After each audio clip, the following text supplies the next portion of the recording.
All right, folks, we're back, ready for another deep dive. Let's do it. This week, we're breaking down a game that really shook things up in the NFC South. The Falcons' victory over the Buccaneers. A lot to unpack there. Yeah, we're going to look at some game analysis, some expert commentary, see if we can figure out just what happened. Sounds good. Like, what were the turning points? Yeah, and what does this mean for both teams going forward, right? Big questions. So, anyone who follows football knows the Buccaneers were heavily favored going into this one. Oh, yeah, absolutely. Most people had them pegged for an easy win. Nobody really saw this coming. Especially, the Falcons haven't exactly been setting the world on fire this season. True. But they're quietly putting some pieces together. Yeah, and they're sitting pretty at the top of their division now. Which, nobody predicted, right? Right. So, clearly exceeding expectations.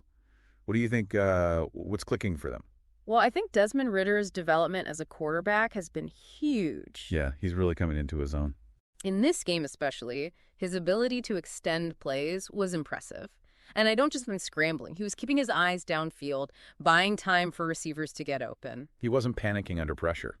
Not at all. That kind of awareness, it's a sign of real growth. You don't always see that from a young quarterback. Absolutely. But Ritter wasn't the only standout. Yeah. What about Bijan Robinson? The guy's a beast. Oh, yeah. Robinson's a powerhouse. And that's what makes this Falcons offense so dangerous. They can beat you with Ritter's arm, they can beat you with Ritter's legs, and they can just pound you into submission with Robinson. Yeah, you make a good point there. It's like, how do you even game plan against that? Exactly. You just don't know what they're going to do next. And speaking of surprises, can we talk about Kyle Pitts? 2 touchdowns. What happened there? Right. He was a highly touted prospect coming out of college, but he's had kind of a slow start to his pro career. It's like he just disappeared, right? Kind of, yeah. So this performance, it was a statement. It was a reminder of his potential. I think he got everyone's attention. Oh, for sure. If Pitts can keep this up, he becomes a major weapon for Atlanta. All right, let's shift gears a little bit. Let's talk defense. Okay. Yeah. Because the Falcons' defense was like a wall in this game. Seriously. Jesse Bates III was all over the field. He had an amazing game. He forced a fumble. A&D got an interception. What? It was like a masterclass in defensive play. That forced fumble, pure hustle, never gave up on the play. Yeah, incredible effort. And the interception. That was all about instincts, understanding of the Bucs' offensive schemes. He read Mayfield like a book and just jumped the route. And those were game-changing plays, for sure. Oh, yeah, for sure. All right, but let's talk about the other side of the ball. The Buccaneers, their offense seemed out of sync. What happened?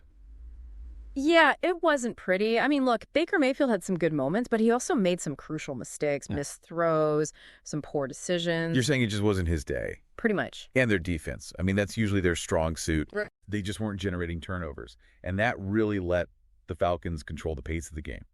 Yeah, it seemed like Atlanta was really exploiting some mismatches in the Bucs' offensive scheme, particularly in the secondary, finding holes in the coverage, taking advantage of missed assignments.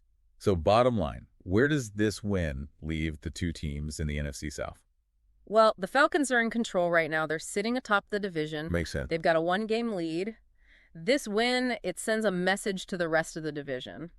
The Falcons are a force to be reckoned with. You think they have a real shot at the playoffs? Oh, absolutely. If they can keep playing at this level, they're going to be a tough out.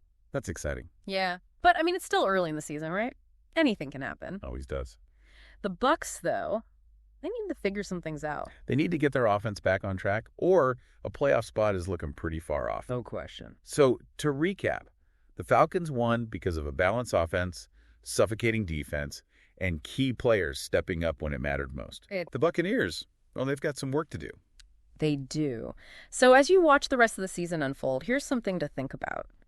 Can the Buccaneers make the necessary adjustments to close the gap with the Falcons? Will the Falcons be able to maintain this momentum? So many questions. I know, right?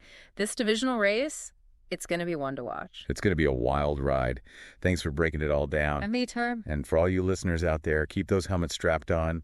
We'll be back next week with another deep dive. Today is your lucky day. Today is the day that our $3 website works for you, paying you directly to your PayPal daily. Imagine $3 ongoing continuous payments to your PayPal account. Imagine falling asleep and waking up to $300 in your PayPal account. How would this make you feel? How could this help you? What bills could you pay? What kind of fun could you have? What does that retirement look like now? All for a one-time payment of $3. This website is DFY done for you, fully built and completely hosted, and never stops collecting payments for you. You have spent $3 on coffee on a regular, but that coffee won't help you create multiple streams of income. Click the link below.